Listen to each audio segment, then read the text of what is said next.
اطلاس توپ میگیرن. صفیجان مجددی به سوی حمله 24 ثانیه مانده شوت میکنن. توپ 3.3 امتیاز میندازن.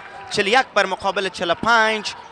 16 ثانیه در بازی مانده. 46 معذرت میخوایم 44 به مقابل 46. 16 ثانیه در بازی مانده. صفیجان مجددی چی یک مقبول 3 امتیاز انداختن. بازی بسیار نزدیک شده. مراد شاه معذرت میخوایم آرون عارفی میرن که 2 امتیاز مفت بندازن بر مقابل تیم اوتلاز. بازی جالبتر شده میره دوستای عزیز. وقت هم کم مانده. بازی جالبتر شده میره. اگر آرون جان عارفی را مس بکنه به نظر من اوتلاز بسیار یک چانس خوب دارن یا بازی را ببرن یا بازی را مساوی بسازن.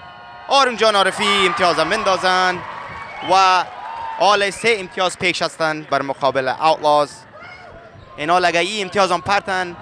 به نظر من بسیار مشکلات پیدا میشه به تیم اوتلاز و اینا به بسیار سختی میشه که بازی را ببرن. به نظر من تایم اوت هم ندارن. آرون جان عارفی مس میکنن. حبیب جان کبیر توپ میگیرن. صفی جان مجددی به سوی حمله و مقابل تیم پیام اینا را شوت میکنن. مس میکنن و قیس جان حیدر فاول شدن. بسیار یک دیفنس خوب پیام بازی کرده بر مقابل صفی جان مجددی، چون که اینا میفهمیدن که صفی جان مجددی 3 امتیاز کوشش میکنن که شوت بکنن. قیس جان حیدر یک ریباوند گرفتن و اینا تنها 2 امتیاز میتونن انداخته و 2 امتیاز این بازی را مساوی نمیسازه. تیم پیام ممیال پیش است و به نظر من میشه که برنده شوند. 2 ثانیه در بازی مانده و بازی بسیار جالب شده. بیننده عزیز خدا کنه که بازی خوشتان آمده باشه. این بازی ها برای تشویق و برای افتخار جوانای ماست که جوانای ما این بازی را ببینن و بیاین اشتراک بکنن. کت افغانای ما در هر کنج کنار امریکا که هستن و در افغانستان همچنان. آرون قیس جان حیدر 1 امتیاز کوشش میکنن که بندازن و اینا امتیاز مس میکنن.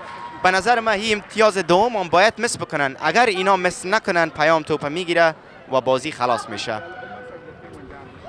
قیس جان حیدر باید این بازی را این توپ باید مس بکنن. اگر این بازی در اوورتایم بره بسیار جالب میشه. به نظر من بسیار جالب میشه. علی جان نیاب به بسیار نزدیکی و مقابل صفی جان مجددی بازی میکنن. پیام توپ میگیره و بازی خلاص شده.